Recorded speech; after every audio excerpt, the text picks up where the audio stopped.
यदि हम इस क्वेश्चन को देखें तो ये कहता है किसी ताप पर शुद्ध बेंजीन का वाष्प दाब 15 बार है। देखो यहां एक शब्द आया शुद्ध बेंजीन का वाष्प दाब। मैंने कहा था आपको शुद्ध जब हमारे पास कोई चीज शुद्ध के लिए हम क्या दिखाते हैं, किससे डिनोट करते हैं बेटा, उसको किससे दिखाते हैं? P not. पी हाँ नॉट। राइट, पी नोट से हम इसको दिखाते हैं, है ना। अब पी नोट है, ये बेंजीन है, तो पी नोट बेंजीन यानी कि बेंजीन का फॉर्मूला था C6H6, ऐसे दिखा सकते हैं, ठीक है ना। देखो ये कह रहा है कि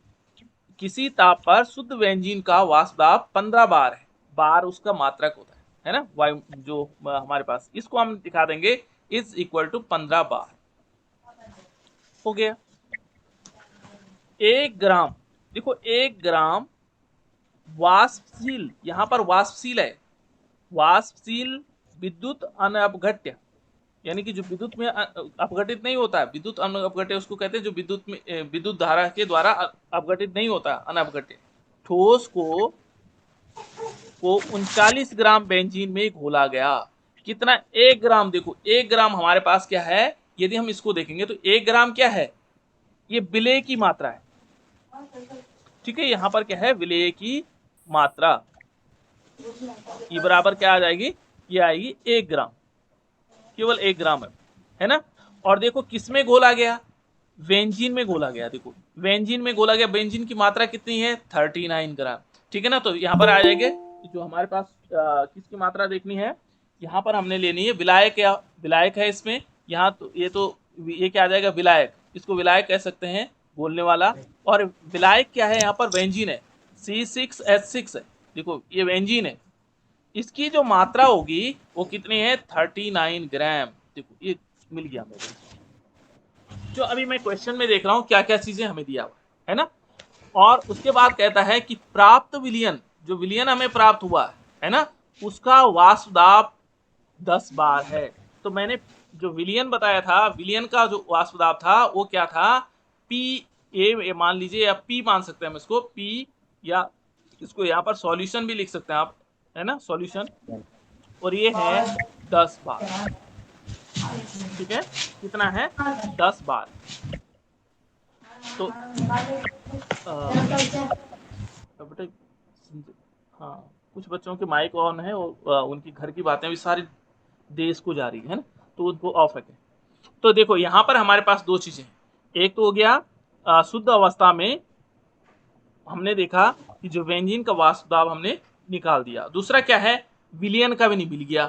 अब हमारे पास फॉर्मूला क्या है, फॉर्मूला है, यदि हम देखेंगे, ये कह रहा है कि ठोस का मोलर द्रव्यमान क्या होगा, इस ठोस का जो ये विलेय है इसका मोलर द्रव्यमान, इसको हम m मान लेते हैं, है ना, यहाँ पर लिख सकते हैं मोलर द्रव्यमान, मोलर द्रव्यमान ये पूछा हुआ है,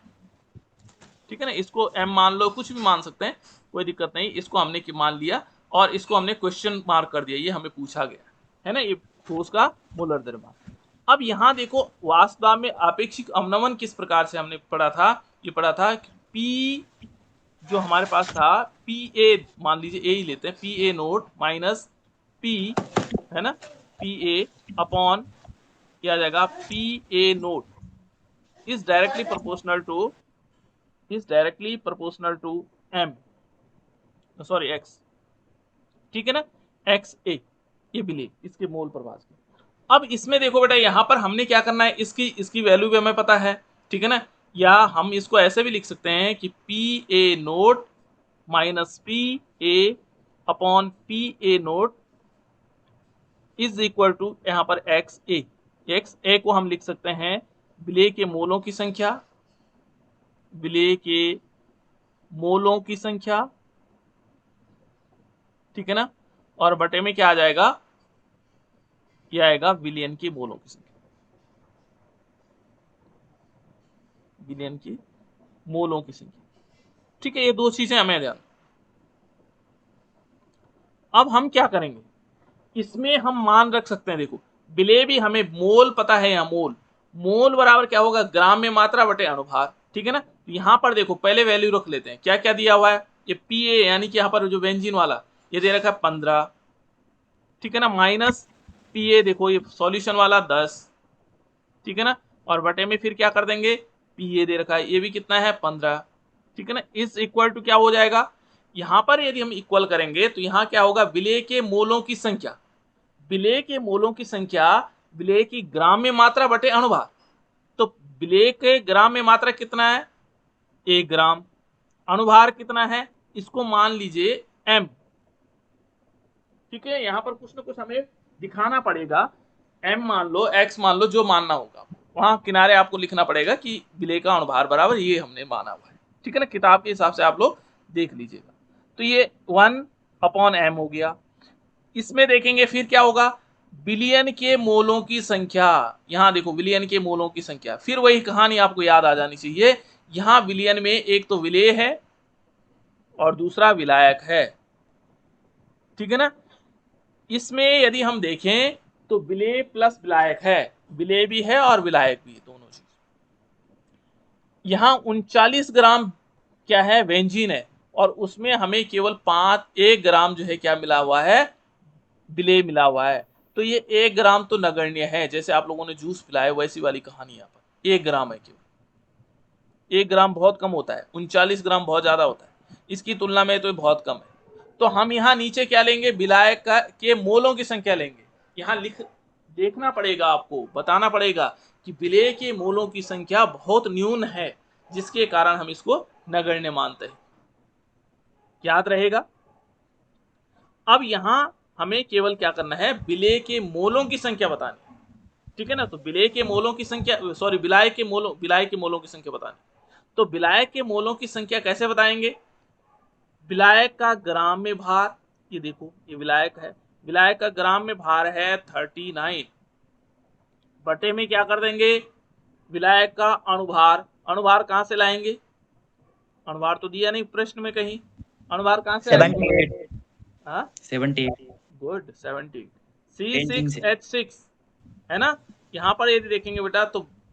6 होता है, 6 तो ये क्या है, इसके परमाणु हैं, और 1 कार्बन का 12 होता है, ठीक है ना, प्लस क्या कर देंगे, 1 हाइड्रोजन का होता है और 6 ये अणु है, ठीक है ना, तो 12 6 का 72 हो गया, प्लस यहाँ पर 6 कम 6 हो जाएंगे, तो 12 और 6 कितने हो जाए, 72 6 78 होते हैं शायद, है ना, देखो यहाँ 78 हो जाएगा। देखो बायोलॉजी वालों को थोड़ा सा दिक्कत हो सकती है, जो बायोलॉजी वाले हैं